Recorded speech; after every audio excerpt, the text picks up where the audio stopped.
大家好，我係 Frankie Fong，我係香港執業律師，亦都係咧香港泰國文化協會嘅義務法律顧問。大家好。點解參加呢個泰國文化協會呢？因為其實我本身咧都好中意泰國呢個地方嘅，我咧都去過好多泰國地方，譬如話曼谷啦、清邁啦、清萊啦等等地方都去過。我記得咧，我喺疫情期間啦，咁我就喺 Facebook 上面啦，見到香港泰國文化協會呢個專頁啦，咁於是咧我就開始加入呢個泰國文化協會呢個專頁啦，去了解下咧你個會嘅活動啦。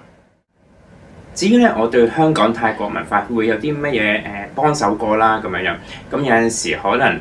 有啲咩意見嘅都可以問下我嘅個協會嗰度，譬如有啲法律意見啦等等咁樣。另外咧，我記得咧我喺泰語節嗰度咧都做過一啲評判嘅，譬如話一啲嘅朗誦比賽啊、書法比賽啊、唱歌比賽咁樣，都好有趣嘅。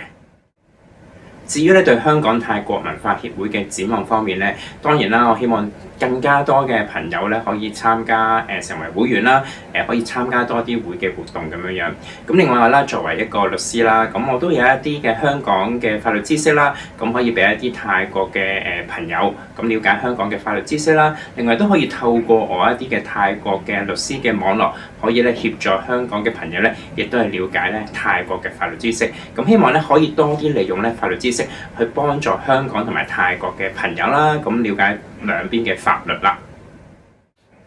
好，至於個人方面啦，我都希望可以將來啦有多啲嘅時間，更加多參加會嘅活動。譬如話有時見到你哋有啲嘅慈善嘅活動啊、義工服務啊，甚至啲睇戲啊